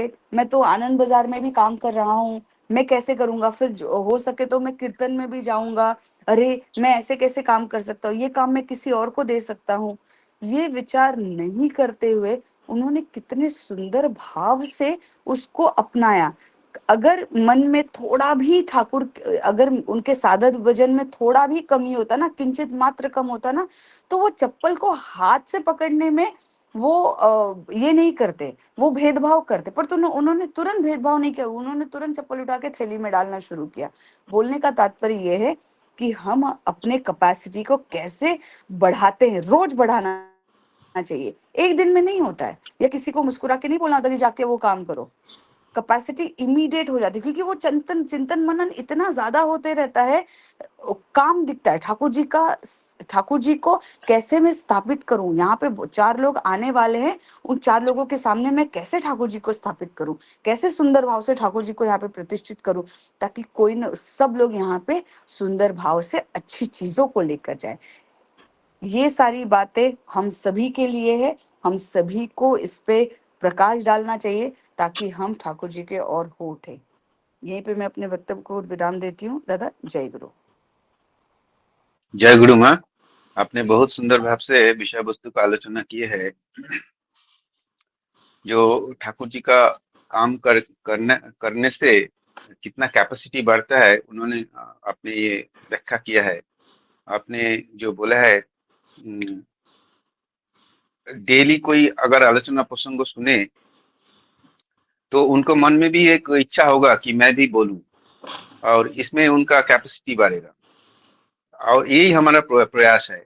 ये सुनते सुनते सुनते सुनते मन में बहुत सारे विचार आएगा, और विचार को व्यक्त करने का इच्छा होगा, और इसमें उनको कैपेसिटी बढ़ेगा। बहुत सुंदर बातें है ये। दूसरा बात जो है, प्रोएक्टिव होके कर्म करना। कोई कुछ बोले ना बोले, अपने मन से वो कर्म करना शुरू करना। जो आपने उदाहरण दिया उत्सव में, कल्याण का सत्संग में विभूति दा जैसे कितना सुंदर भाव से सभी का चप्पल को संभाला, इनोवेटिव वे में। वो एक प्रशंसा योग्य बात है। बहुत सुंदर विषय वस्तु था। अभी आलोचना को आगे बढ़ाते हुए जो सेकेंड पैराग्राफ है, उसका बारे में आलोचना करने के लिए मैं श्रद्धेय शशिकांत दादा को अनुरोध करूंगा। श्रद्धेय शशिदा, जय गुरु। बीच में 1 मिनट में लेना चाहता हूँ शशि भाई। हाँ बोलिए दादा। हाँ, आज का जो आलोचना है बहुत ही सुंदर भाव से ये हो रहा है, लेकिन मैं बीच में जो कूद गया हूँ ये इसलिए, अभी नंबर जो है हमारा 50 के ऊपर जा रहा है। बहुत अच्छा लग रहा है, बहुत अच्छा। एक समय 20, 22, 25 के अंदर ये नंबर सीमित था, और कंसिस्टेंटली ग्रो करते करते करते हम लोग 50 के पार हुए हैं, और ये कंसिस्टेंसी दिखाई दे रही है। मतलब एक दिन 50 नंबर हुआ, उसके बाद में फिर 40 में आ गया, ऐसा नहीं दिख रहा है। तो अभी हम लोग कंसिस्टेंटली जो है 50 क्रॉस कर रहे हैं। तो इसका मतलब है कि हम लोगों को ये जो प्रयास है ये अच्छा लग रहा है, हम लोग इसको ग्रास्प कर रहे हैं, हम लोग इसको एक्सेप्ट कर रहे हैं। तो मेरा सभी से निवेदन यही है कि जो मैं देख रहा हूं कि जिस समय सूरजदा ने पढ़ना शुरू किया पाठ को, आज का जो पाठ है उसका पढ़ के और उसको ट्रांसलेट करना ये शुरू किया, उस समय का जो अटेंडेंस था ये लगभग 30 के आसपास था, लेकिन अभी बढ़ते बढ़ते जो है 50 के ऊपर गया। मतलब 7 बजे के बाद भी बहुत सारे लोग जो है ज्वाइन किए। तो मेरा सभी से फिर से मेरा निवेदन सभी से यही है, प्रार्थना यही है कि आप लोग मतलब ये शुरू में ही ये हो। अभी हर एक का अपना अपना कुछ रीजन भी हो सकता है, that is very much possible, लेकिन अगर सभी अगर समय से ज्वाइन करें और उसके लिए जो कुछ करना है वो करें, जैसे अलार्म सेट करना और अलार्म सेट करके समय से ज्वाइन करना, अगर ये करेंगे तो हम सबको ही उसका और ज्यादा फायदा मिलेगा। दूसरा, जो जो बात बोली जा रही, ठाकुर जी जो जो बात बोले हैं उसमें से थोड़ा भी अंशतः भी हम अपने चरित्र में उसको अगर उतारने के लिए कोशिश करें तो वो मतलब हमारे जीवन में एक सर्टन जो है मतलब एक पक्का बदलाव लाएगा ही लाएगा। इतनी सारी पॉजिटिव बातें, मतलब ठाकुर जी जिस समय ये बात बोले थे उस समय जो है बंगाल में फैमाइन था, भूखमरी, और उसमें लाखों लाखों लोग मरे थे। मतलब इतनी भयंकर स्थिति उस समय थी, लेकिन उस भयंकर स्थिति के अंदर भी ठाकुर जी इतना पॉजिटिव अप्रोच उनका था हर एक बात में, तो वो एक मतलब हम भी ऐसा हो सकते हैं, हम अगर अपने जीवन में अगर पॉजिटिव अप्रोच अगर लेकर के चले तो कितना कुछ बदलाव हमारे अंदर होगा, तो हमारे देखा देखी और भी लोगों के अंदर बदलाव होगा। जय गुरु। जय गुरु। बिल्कुल सही बोला दादा आपने। हमारा जो भक्तों का संख्या बढ़ते जा रहा है और ये आलोचना प्रसंग सुनने के लिए लोग खूब आग्रही हो रहा है, ये बहुत बड़ी अच्छी बात है। तो आलोचना प्रसंगों को आगे बढ़ाते हुए मैं श्रद्धेय शशिदा को अनुरोध करता हूँ आलोचना करने के लिए। श्रद्धेय शशिदा। जय गुरु। जय गुरु। आलोचना तो अयोध्या ज्योत्सना माँ बहुत सुंदर भाव से आलोचना रखे हैं, और आज का जो विषय वस्तु है, ये विषय वस्तु के ऊपर मुझे बोलने में इतना आनंद लगेगा आज, क्योंकि यही वाला तो ढूंढ रहा था मैं बहुत दिन से। तो ये जो बातें है, ये जो फर्स्ट वाला सेंटेंस है, उसके ऊपर व्यक्तिगत अनुभूति से मैं कुछ बोलूँगा, फिर सेकंड पैराग्राफ में जाऊँगा। ठाकुर जी को जो पूछा जा रहा है, जे उत्सव की जो तारीख है वो भाद्र महीना से पौष महीना तक पीछे कर दिया गया है, तो उसमें हो सकता है हमको जो टाइम लिमिट मिलेगा और उसमें आर्थिक सहयोग उस हिसाब से देखा जाएगा तो आ ही नहीं रहे कुछ। तो श्री ठाकुर यहाँ पर बोल रहे, यदि मनुष्य के मन से उत्सव के रंग को उभर कर देखा सके तो धन की कोई कमी नहीं रहेगी। इसके ऊपर अभिज्ञता से बातों तो है, थियोरिटिकल तो लिखा हुआ है, कोई भी आलोचना करेगा, बट व्यक्तिगत अनुभूति जब रहेगा मनुष्य उसी उभर कर बातें कर सकता है। मेरा जीवन का कुछ बातें मैं बोलूँगा। 2023 में जब एक सत्संग का नामधन करते करते एक सत्संग का परिकल्पना मन में आया। इस सत्संग को रूप देखने के लिए पूरा मेरा मन में था, बट इसको कोई कोरिलेट नहीं कर पा रहे थे। मैं जिसके पास जा रहा था बहुत सारा नेगेटिव मुझे सुनने के लिए मिल रहा था। तो मुझे याद है तब हम लोग, मेरा लिखना पढ़ना बहुत ज़्यादा था, हम लोग स्टार्ट कर दिए थे, मतलब हमारा आलोचना प्रसंग। मैं 4 साल पहले पुराना का बात कर रहा हूँ। यही जब आलोचना प्रसंग को मूर्तिबंत करने के लिए हम प्रयास किए, धीरे धीरे पढ़ के जो चरित्र में लाऊंगा, व्यक्तिगत तो कोई करे नहीं करे मुझे कोई देखना नहीं है। जब कुछ सहारा नहीं मिला मैं हतोत्साह हो पड़ा। बिना गुरु भाई मैं डिस्कशन किया, जो कोई गुरु भाई नहीं है उसके पास गया। उनका नाम लेना चाहूँगा, महेश गोयल, जियो में काम करते हैं। सुरेश शर्मा जो मेरा कारपुल में आते थे, जियो पेमेंट बैंक में DAKC में काम करते हैं। ये दोनों को मैं पूछा, जो मैं एक ठाकुर जी का ऐसे परिकल्पना है ईश्वर का, ईश्वर तो सबका है आपका भी है, तो क्या हम मिलके करें एक उत्सव। ये दोनों का नाम क्यों दे रहा हूँ, वो मुझे डिजाइन दिए थे। पालावा का जो सत्संग हुआ था, उत्सव तो बोलूँगा नहीं, मेरा सोसाइटी में हुआ था। ये 2 व्यक्ति मुझे गाड़ी में बैठ के प्लानिंग हम बनाए, और प्रथम अर्घ्य कौन दिया था पता है आपका, पालावा सत्संग का? ये सुरेश शर्मा जी दिए थे। अभी तो उनके साथ कोई माने बातचीत नहीं होता क्योंकि उनका शिफ्टिंग हो गया पुणे। 1200 रुपया इसलिए दिए थे मुझे, मैं उनको जैसे एक्सप्लेन किया 1 घंटा, ऊपर हतचकित हो गए थे ईश्वर का धारा में कैसे करना मैं चाहता हूँ। 1200 रुपया मुझे तुरंत दिए गूगल पे में। जे एक मेरा व्यक्ति थे, मैं बोला था पुष्टि ऐतिक प्रति खाद्य और वस्त्रों से लेके सबको प्रेम रहना चाहिए, हमारा जीवन नष्ट होते जा रहा है। वो बोले खाद्य के लिए मैं कुछ करूंगा। बड़ा पाव जो है वो मुझे 1200 रुपया दिए थे। वही गाड़ी से हम लोग किया, सीधा गए थे बिना पूछ के कोई ऋतिक दादा किसी को, कोई गुरु भाई के साथ कंसल्ट, इससे पहले कंसल्ट कर रहा था तो बहुत नेगेटिव आ रहा था, ये नहीं हो पाएगा और तो कहाँ से आएगा, ये आएगा। हम तीनों गए थे फेडरेशन ऑफिस, बिना फेडरेशन ऑफिस को पूछ के 10,000 रुपया मैं क्रेडिट कार्ड में एडवांस दिया था। आके मेरे पत्नी को बोला जब मैं उत्सव के लिए दे के आओ, किसी को पता नहीं। ठाकुर जी बोले उत्सव, जो उत्सव है उसके प्रति सबको उत्साहित करना, केंद्रित करना। आप बिलीव नहीं करोगे, मेरा गला फट गया था। मैं 2 महीना तक, मेरा पत्नी है, बच्चे देखो, दिन रात में सबको परिकल्पना खाली बताया, परिकल्पना जो ठाकुर जी को लेके कैसे करना है। जो सिंगर है उसको एक्साइटमेंट दिया, उसको प्रैक्टिस करवाया। शोभा यात्रा का परिकल्पना में कितना बाधा है, प्रज्ञा को पता है, मुझे पता है। कुछ दल आए उसको बंद करने के लिए, मुझे पता था लोग नहीं है तो करने ही नहीं देंगे।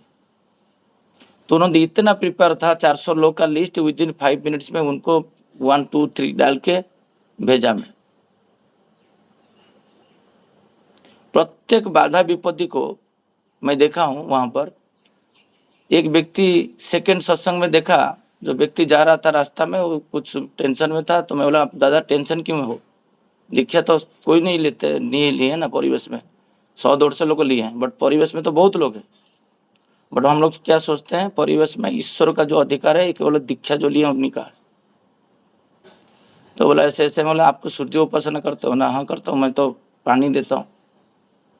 बोले सूर्य उपासना इसलिए करते हैं क्योंकि वो अंधकार से आलोक पर लेके आते हैं। जो सूर्य देवता जिसको उपासना करते हैं उनको कौन पता है आपको? बोला वो सूर्य देवा उपासना करते हैं इसी ठाकुर को, पुरुषोत्तम को उपासना वो करते हैं। तुम दिन रात इसका मेहनत करके जो आलोकित होते हो, तुम उनके लिए क्या किए हो अभी तक? बोला दादा ये तो अच्छा टॉपिक आप बोल रहे हो। उनका नाम है गणेश गौड़। मैं नाम के साथ इसीलिए बोलता हूँ क्योंकि परिवेश में किसके साथ क्या बात किया वो बोलना चाहता हूँ, कैसे उत्साहित किया जाए परिवेश में ईश्वर के प्रति मनुष्य को। हम बाउंड्री से बाहर नहीं जाते हैं, वो दिक्कत होता है। तो बोले क्या करूं? जहाँ तुमको जो अंधकार से आलोक पथ में लेके जा रहा है, तुम्हारे पास जो है वो आलोकित तो उनको करो ना, मेरा पास क्या है, मैं तो ईश्वर को आलोकित तो करूं। बोल तुम्हारा क्या बिजनेस है? ना मेरा एलईडी बिजनेस है। देखिए तो बातों से कहां जा रहा है। मतलब इससे और बढ़िया क्या हो सकता है? उत्सव हो रहा है रात को और तुम्हारे पास एलईडी है, वही तो हुआ आलोकित। मुझे उनका वेयर हाउस में लेके गया, बलराम विपिल के पकड़ के मैं लेके गया वेयर हाउस। एक वेयर हाउस है, उसमें हजार लाइट पड़ा हुआ है। बोले उठा के जितना लेना है लेके जाओ। बोला नहीं, मैं किसी को जवाबदारी दिया हूँ, लाइट भाड़ा ऑलरेडी दे चुका हूँ, वो दुख प्रकाश करेगा। मैं आपका भाव को रखने के लिए 10 लाइट लेके जा रहा हूँ फ्री ऑफ कॉस्ट में। करीबन 600 लोग को मैं कॉल कर रहा था, विभूतिदा को पता है। उसका एक ट्रैकर बना है। एक ऋतिक दादा को 20-20 मिनट 30-30 मिनट में परिकल्पना एक्सप्लेन किया। एक आंदोलन सृष्टि हुआ है मुंबई में, देखे होंगे, ये शोभा यात्रा। ये कहां से सृष्टि हुआ था पता है? पालावा का 2023 उत्सव में, सत्संग में। उसको करने के लिए हाउसिंग सोसाइटी में, अब तो रास्ता में कर लोगे, बट हाउसिंग सोसाइटी में बहुत परिश्रम करना पड़ता है। कितना बाधा आया है। लोग जाके स्विमिंग पूल में जाके पानी पी लिए, कहीं पे खा लिए, उसको मुझे थ्रेटन दिया 10,000 का पेनल्टी आएगा। उस दिन रात को मैं सो नहीं पाया, जो ईश्वर को फिर पेनल्टी। हम क्लीनिंग करके सब कुछ करके उसको वीडियो के साथ हैंड ओवर किए थे। एक व्यक्ति हमको दिया था उसका घर, हम जैसे लेते हैं उसका रिटर्न देना है। जब देते हैं ना, उसको परिपूर्ण पूरा चिकचा करके देना है। उसका घर को साफ सुथरा करके एक रूम दिया था, उसका घर को क्लीन करके पूरा चिकचा, वो घर को जाओगे तो उसको पता नहीं चला वो मेरा घर है। प्रत्येक मनुष्य को उत्साहित करना है। ठाकुर जी बोले धन का कोई डेफिसिट नहीं होगा, मनुष्य अपना टाका पर जत पारुस मानुष था। ये कॉन्सेप्ट में उत्सव होना चाहिए ना। मेरा कोई टेंशन था जो 2.5 लाख का खर्चा होगा, 5 लाख का खर्चा होगा।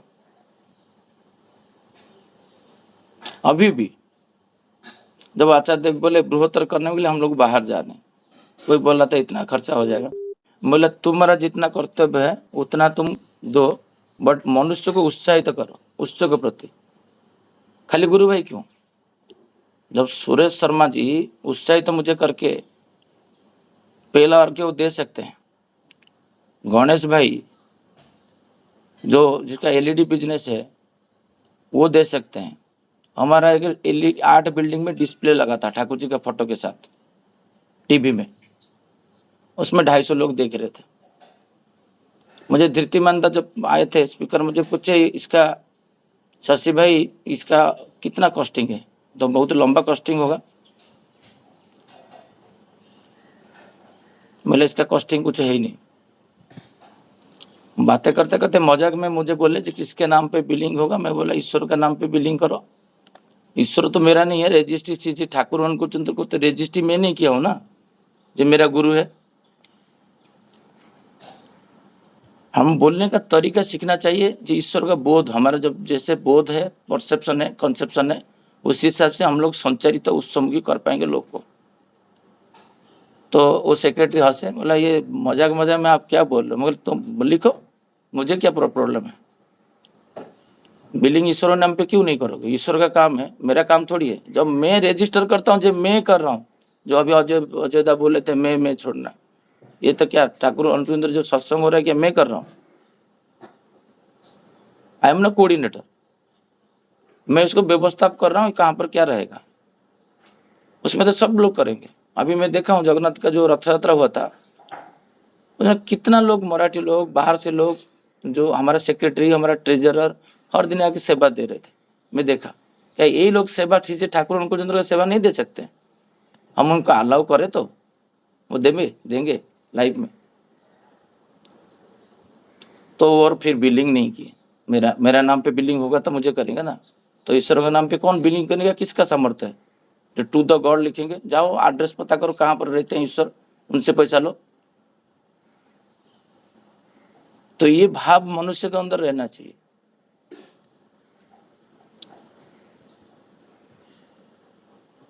ठाकुर बोले आत्मरक्षा और कुष्टि रक्षा। लोग तो आज तक पता नहीं कुष्टि क्या होता है, ऐत्य क्या होता है। कल एक रात को 12:30 बजे तक बात कर रहा था, मैं सोचा ये तो बहुत बड़ा वक्ता है, तो उनसे मेरे को एक इंसाइट आया जो माइंड में पूछ लेता हूँ, क्या दादा भी सोचते लियो ना, नहीं सोचते नहीं लियो।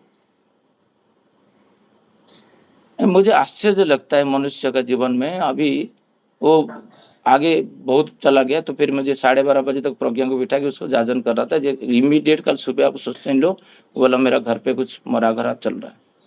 कृष्टि ऐतिह्य को बचाने के लिए शक्ति चाहिए। कृष्टि ऐतिह्य क्या होता है हमको तो आज तक पता नहीं, रक्षा क्या करें। हमारा यहाँ पर एक बोई तो बंधना होता है कार्तिक पुण्य में, वहां पर होगा तो मेरा मैं क्यों जाऊं, वो थोड़ी ठाकुर जी का सत्संग है मैं जाऊंगा। परंपरा ऐतिह्य को हम कितना बचाते हैं। तो उसको लिए वो श्री ठाकुर यहाँ पर बोल रहे हैं एक सेना बाहिनी रक्षा करने के लिए। ठाकुर जी बोल रहे हैं जो बड़ा संचय का बात है, जो स्वयं को इष्ट के लिए पूरी तरह अर्पित कर देना। हम तो सुबह उठते हैं बोलते हैं छाड़ा रे मैंने कपड़ चरित्र, इसके कपड़ता से और कुछ बोल नहीं सकते। कल मुझे कोई बोला था जे भाद्र सत्संग है दादा, डोंबिवली का लिस्ट में आप नाम आने के उस दिन उसका दादा बोले डोंबिवली में रहते हैं 1000 लोग। कॉन्सेप्चुअल तो क्लियर रहना चाहिए। मेरा पास 4700 लोग का नाम है, 4700 डिवाइड बाई 4 करता हूँ, हस्बैंड वाइफ और बच्चे 2, कितना हुआ 1000 फैमिली। तो 1000 फैमिली सत्संग कर सकते हैं कि नहीं सकते ना, फिर पीछे हो गई। बोले आप कर्मी हो, आप कैसे ऐसे बात करो। जिस दिन राम भाई करेंगे उस दिन शशिकांत नहीं कर पाएगा, जिस दिन दाम भाई करेंगे उस दिन देवराज नहीं कर पाएगा। ये कौन सा बात है। बालों को उत्सवमुखी करो। जैसे पालावा सत्संग केंद्र में जो उपजना केंद्र में अभी मुझे प्रज्ञा बोल रहा था, मतलब सबका घर पे मातृ सम्मेलन हो गया ना, 1-2 बच्चा हुआ है, 3 बच्चा हुआ है, मतलब मैं उनका बातें करता हूँ। जो टोटल नहीं कर पाता है उसका घर पे भी होगा, जो ठाकुर जी का दीक्षा नहीं लिया उसका घर पे भी होगा। मुझे निराकर साहू भाई हमारा ओडिया एसोसिएशन का चेयरमैन है, वो मुझे बोल रहे हैं एक भाद्र सत्संग करने के लिए। क्या मैं उसका घर पे भाद्र सत्संग नहीं करूं? लिस्ट में नहीं आ रहा है, वो दीक्षा नहीं लिए, वो बृहत आकर में करेंगे। वो मुझे पहले से बता के रखे जो भाद्र सत्संग करना है, क्योंकि मैं उनको उस उपस्थित पे ऐसा किया हूँ जो ठाकुर अनुकूल चंद्र कोई भगवान ऐसा नहीं है जो मैं गुरु आए हैं जो दीक्षा लिए हैं हम लोग चल रहे हैं, हमारा संप्रदाय है, ये पूरा बृहत्तर है। यहाँ पर सारे लोग के अंदर इंजेक्ट कर देना पड़ेगा। जिस दिन 30 दिन मेरा बिना गुरु भाई का घर पे मैं सत्संग कर लिया तो मैं पता चलेगा मैं व्याप्त तो हुआ हूँ, मेरा अंदर कोई संकीर्णता नहीं। यहाँ पर जो पॉइंट है, मैं मेरा परिधि के जो बाहर में बाउंड्री के बाहर जाऊं, ईश्वर सबका है। तो फिर वो दादा बोले क्या करना है? बोले पूरा उपजना केंद्र में जो जिस दिन सत्संग करना चाहते व्यापृत हो जाओ। एक दिन में डोंबी वैली में 25 सत्संग होना चाहिए।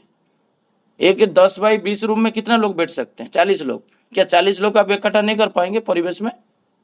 आपके लिए लिस्ट बनाना पड़ेगा। और इतना टेंशन होता है ना वो लिस्ट को देखिए, कैलेंडर को, ये जित्यकर्ता का हो गया, मेरा कैसे होगा? अरे जित्यकर्ता घर पे 30 लोग बैठ सकते हैं, उनका घर में देखा हूं कि 50 लोग बैठ सकते हैं कि 100 लोग बैठ सकते हैं, बट यहाँ पर तो 4,500 का बात हो रहा है। 4,500 लोग तो 100 कहाँ है, 4,500 लोग कहाँ? सोच नहीं पा रहे हैं हम लोग। तो इसलिए मैं फिर बोला, मगर नहीं, सबका घर पे सत्संग डालो, जिसका घर पे जो चाहता है सत्संग कर पाएगा। एक व्यक्ति मुझे बोला वो अमुक दादा नहीं आएंगे तो क्या करूँ, शेड्यूल रीशेड्यूल कर दूं?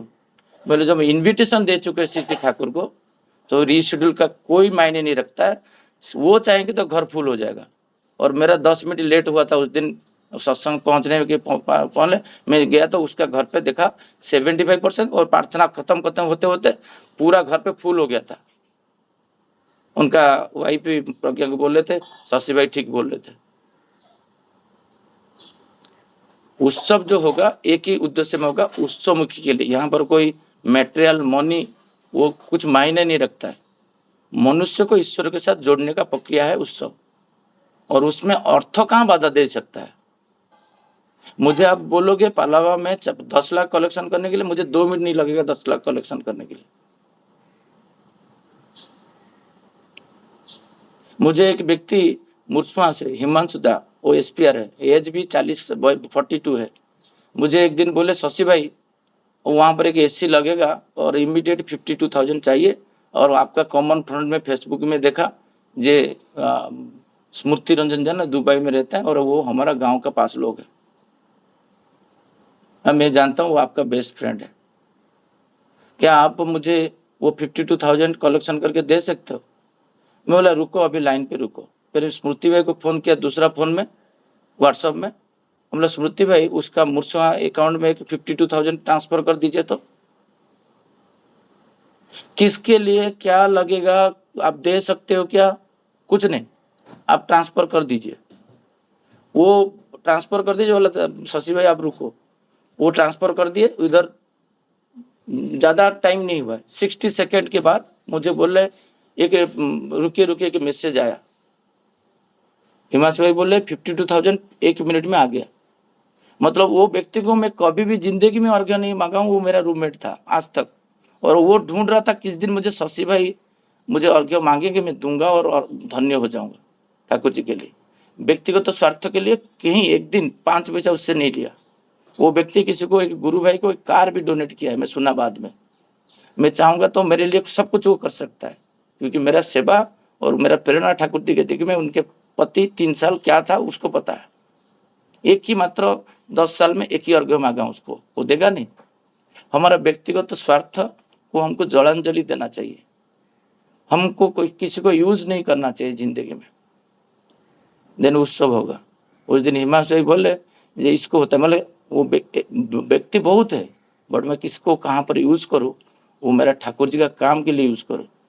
मेरा व्यक्तिगत के काम में यूज करूंगा ना, वो व्यक्ति मेरा फोन उठाएगा नहीं, वो बोलेगा यार फालतू में फोन बजा कॉल कर रहा है, मुझे फोन पैसा मांगेगा। मैं आपको बता रहा हूँ खाली जिस्ट। लास्ट को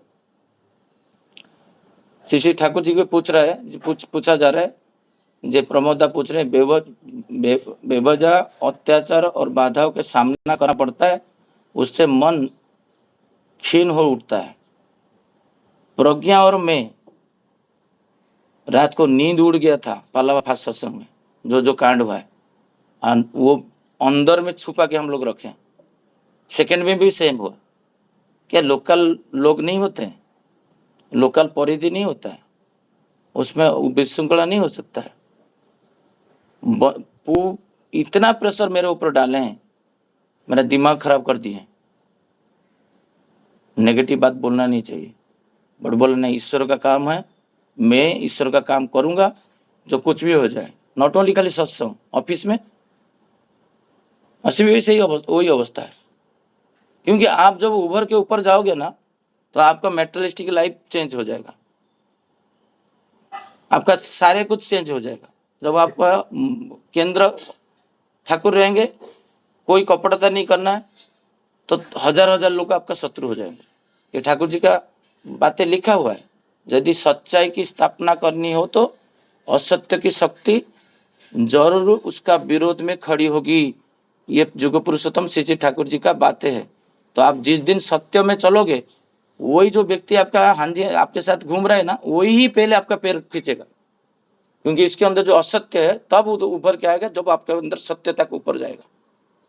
मेरे अंदर जो हांजी जय गुरु दादा बोलते थे, वही व्यक्ति ही वो उभर के आए असत्य मुझे खींचने के लिए। और मैं किसका सहारा लिया? जो दयाल ठाकुर जी का दीक्षा नहीं लिया। मैं बुकिंग करने के लिए कोई गुरु भाई को तो लेके नहीं गया था, बाद में बुलाया था बाकी लोग को। मैं सोचा नहीं, ईश्वर का काम में जो सहयोग करते हैं उनको साथ में लेके जाऊंगा। जैसे रामचंद्र जी गए थे, वो बानर नहीं देखे थे कि सिंपाजी नहीं देखे थे, सबको लेके गए थे। तो मेरा परिवेश में 50% मैनेजिंग कमेटी में जो दीक्षा नहीं लिए वो रहेंगे। हम लोग डिसाइड किए, क्योंकि आचार्य देव का जो बात है उसको इंश्योर करना है। हिंदी मराठी से स्टार्ट होगा, हिंदी में। क्यों बोल रहा हूँ? क्योंकि मेरे साथ लोग गए और आए तो यहाँ पर सत्संग जब किए, फिर उड़िया बंगाली स्टार्ट कर दिए। क्या ये लोग आचार्य देव को मानते हैं? सत्यता का रास्ता में है। सत्य मतलब सत का जो मूर्तिमंत पतक आचार्य देव, उनका साथ में रहना, कॉम्प्रोमाइज नहीं। उनको थोड़ा बुरा लगेगा, वो ऋतिक दादा है। मुझे एक दादा बोले, ऋतिक दादा बोले मुझे गाना है, मतलब बंगाली में प्रैक्टिस कर रही हूँ तो हो ही नहीं पाएगा। मैं ये सब क्यों बातें बोल रहा हूँ? क्योंकि आपको जब तुम काम करोगे ये सब डिफिकल्टी जाएगा। 5 दिन तक मैं प्रज्ञा को बोल रहा था, बोलने के बाद मैं मना किया, मैं नहीं, क्षमा करिए, मैं कर नहीं पाऊंगा, क्योंकि मुझे आचार्य देव के इंस्ट्रक्शन को डिबेट नहीं कर पाऊंगा। कुछ लोग है वो चले भी गए, आए नहीं, बातें नहीं की 1 साल, ये सब समस्या आएगा। फिर बोलो बातें करना जरूरी है, नहीं, दृढ़ता के साथ रहना है ठाकुर जी के साथ। जो कॉम्प्रोमाइज नहीं करना है जीवन में, वो नहीं करना है। जैसे कल सोमनाथ दा बोले थे, शशि भाई मैं कभी मैंने सूर्य उदय के बाद स्तुति नहीं दिया सिंस बिगिनिंग। ये होता है कन्विक्शन। वही व्यक्ति बोल पाएगा जो व्यक्ति किया होगा। बड़ संचय तब आएगा जब ठाकुर जी के साथ आप युक्त होकर रहोगे। इसलिए यदि सच्चाई की शक्ति नहीं बढ़ती तो उसकी स्थापना नहीं कर सकोगे। श्री ठाकुर जी बोल रहे हैं, ये बाहरी विभिन्न प्रकार के अत्याचार और षड्यंत्र, ये बातें रहेगी, हमें कितना शक्तिशाली, कुशल और संगठित होना आवश्यक है। 2 बाउंसर आगे और रथ को नहीं खींचने नहीं दिए। मैं किसको जोगाजोग करने से वो बाउंसर को मैं हटा दूं। जितना भी मेरे चारों तरफ षड्यंत्र हो रहा है, मैं उसका षड्यंत्र को कैसे उभर के आ जाऊं। मुझे एक व्यक्ति षड्यंत्र किया उसको दबाने के लिए 3 महीना पहले ऑफिस में, और वो व्यक्ति का कर्म निष्पादन ऐसे में किया, उसको पूरा बाबा दिया, सब कुछ दिया, अप्रिसिएशन दिया, रेटिंग अच्छा दिया, सब कुछ किया, बट अज्ञात सार में उसका सारे कर्म जो है, वो सारे कर्म जो है उसको 0 कर दिया। परसों आके मुझे मिला, जी सर मेरा नौकरी जाने वाला, क्या करूं? बोला आप जो षड्यंत्र जो कर रहे थे उसका षड्यंत्र का ये रिजल्ट है। फिर उसको काल कुछ काम देके बोला तुम शांत रहना। ईश्वर के अगेंस्ट में षड्यंत्र करोगे क्या? मैं कौन हूं? आपको पता है मैं कौन हूं ना, क्योंकि मेरा जीवन में आदर्श है, और आदर्श चलित व्यक्ति के षड्यंत्र करोगे तो शास्ति तो मिलेगा। मैं आपका पेट में नहीं लात मारा,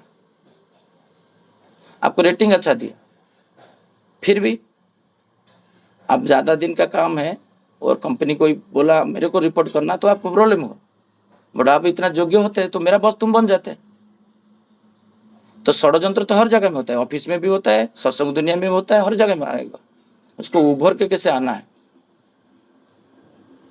जो व्यक्ति मुझे दिया है 3 लोग का पार्किंग लॉट खाली करके खाना बनाने के लिए, उस दिन रात को मैं सोया 2 बजे और मैं बोलूंगा जगन्नाथ दा, देवराज दा, मनीष दा आप साफ क्यों नहीं किए, उसका पेनल्टी लग गया। रात को 2 बजे सोया और सुबह उठ के जगबंधु था, विकास परिड़ा था, प्रज्ञा और मैं, ये 4 लोग, मैं नाम क्यों ले रहा हूं, बोला वहां पर 1 रुपया का मनोभाव आएगा ना ईश्वर का, वो शशिकांत दास को नहीं जानते, वो केवल ही जानते ठाकुर अनुकूल चंद्र को। जो उनका सत्संग हो रहा था बेकार लोग है, सबसे बेकार लोग है ठाकुर अनुकूल चंद्र, पहले आएगा वो। तो चलो पहले लेबर पैसा को बचाने के लिए 2 पैसा ठाकुर जी बोलते धन जो हम चिंता नहीं किया, हम लोग तो उड़ा देते, पैसा आया उड़ा दिया। तो हम लोग 4 लोग जाके उसको पानी मार के रात को सुबह सुबह सब लोग उठने से पहले हमारा इष्टबुद्धि खत्म होता, हम वहीं पे गए, हमको क्या जरूरत था। तो वही लोग तो षड्यंत्र करेंगे। वो व्यक्ति जिसको जो दिया था वो रुद्राभिषेक में मुझे कॉल करा थे, सारे सत्संग लोग को लेके आना। मैं उस दिन रात को गया था, मैं बोले लोग दादा नहीं आ पाए, कुछ दूसरा काम में व्यस्त थे, वो आ नहीं पाए। ठाकुर जी जो बोले जे विरोध का पार करने का माध्यम से की शक्ति बढ़ती है। विरोध को जितना आप नकार दोगे, मेरा ठाकुर जी के अगेंस्ट में कोई कुछ बोलेंगे नहीं, मेरा ठाकुर जी के अगेंस्ट में कोई पेनल्टी नहीं डालेंगे, मेरा ठाकुर जी का जितना भक्त है उनका कोई गाड़ी को क्लाम्प नहीं लगाएगा। एक कोई क्लाम्प लगा हुआ है, इतना लोग आए थे, बट हर देखता हूं बाकी सब उत्सव में क्लाम्प लगता है। वो बोलते हैं स्वामी समर्थता लोग खराब हो गए, वो खराब हो गए, वो गुरु खराब है। बट ठाकुर अनुकूल चंद्र का जो शिष्य है वो कितना महान है, उनको प्रमाणित करना किसके माध्यम से करेगा? माध्यम बनेगा मैं। और हम लोग क्या करते हैं, हम बनेंगे। क्यों हम कहां से आए? मैं जिस दिन हम बोल के काम करूंगा उस दिन देखोगे बर्बाद होगा। वही हो रहा है आज का डेट में। बाकी लोग को रेस्पॉन्सिबिलिटी देके खुद को दायित्वहीन करना ठाकुर जी बोल रहे हैं। हर प्रकार की प्रतिकूलता के जीतने का यदि अनुभव हो तो फिर कोई रोक नहीं सकता है आपको। उसको जितना बाधा आता है वो बाधा को दूर करके कैसे आगे जाना है, ये एक एक्टिविटी कर रहे हैं, उसको कैसे संपूर्ण भाव से करना, अहंकार नहीं करना। ये अहंकार भाव तो सबको नष्ट कर देता है। संकट और आपदाएं निराश हो जाना, इससे उसमें कोई पुरुषार्थ नहीं होता है। मनुष्य जब इष्ट को केंद्र करके प्रमुख करके नहीं चलता है, जैसे मैं दादा को बोला ये कॉन्फ्लिक्ट क्यों है, पूरा नाभि मुंबई में एक कैलेंडर घूमेगा, डोंबिवली में एक कैलेंडर घूमेगा, क्यों? विस्तारित चिद्रूपेण परिव्याप्त क्यों बोलते हो? फिर सुबह उठ के परिव्याप्त कर देना। एक ही दिन में जिस दिन 1 लाख सत्संग हो जाएगा, क्या प्रॉब्लम होगा तुमको? कुछ दिक्कत है? जो दीक्षा नहीं रहे वो लोग को आप इंजेक्ट कर दोगे, जो ईश्वर आए हैं आप सत्संग करो। जैसे निराकार भाई का बुकिंग ऑलरेडी है, 50 से 1 लाख खर्चा करेंगे, तो धन का यहाँ पर कहाँ अभाव है? एक व्यक्ति बोला एक सत्संग में 1 लाख खर्चा कर देगा, जो हमारा एक छोटा छोटा माने कल्याण और डोंबिवली में 2 लाख खर्चा होता है। वो एक व्यक्ति बोला जो दीक्षा नहीं लिया है, उसको कुछ किया है तो इसलिए बोल रहा है ना। उसका परिवार में कुछ असुविधा हुआ था, उसको दूर किए और वो हमारा प्रति आकर्षित हो गया, यानी ठाकुर जी का सत्संग करेंगे। तो धन का अभाव कहां से आएगा? तो ठाकुर जी जो बोलते हैं, जो जितना भी षड्यंत्र मैं देखता हूँ डेली शत्रु निकलते हैं, नए शत्रु। तो यही बातें बोल के मैं आलोचना को यहाँ पर विराम देता हूँ। जे खुद को योग्य करना है, ठाकुर जी के पथ में चलना है और आनंद में रहना है, सुख में रहना है। सबको जय गुरु। जय गुरु दादा, बहुत सुंदर भाव से आलोचना रखे है। प्रशंसा करने का भाषा नहीं है, इसीलिए मैं सत्संग को यही समाप्त करता हूँ। सबको जय गुरु हाँ, बोलता हूँ। दादा जय गुरु। एक एक एक बात है, जय गुरु जय गुरु। हाँ एक मनीष बात से मैं बोलिए बोलिए। ये स्वामी समर्थ रामदास जो शिवाजी महाराज के गुरु थे, हाँ उनकी धुल गई। में बात है, हाँ तो उसको निकालो ना, मेरे लगाता हूँ। समर्थाचिया सेवका वक्र पाहे असा सर्व भूमंडळी कोण आहे। मतलब समर्थ के सेवक को, मतलब ठाकुर के सेवक को दुनिया में कौन ऐसा है जो वक्र दृष्टि से देख पाएगा। तो ये उनकी गर्जना थी। तो वही बात जो है आज शशिकांत दा बोले हैं। जय गुरु। जय गुरु, सभी दादा माँ को जय जय गुरु। गुरु।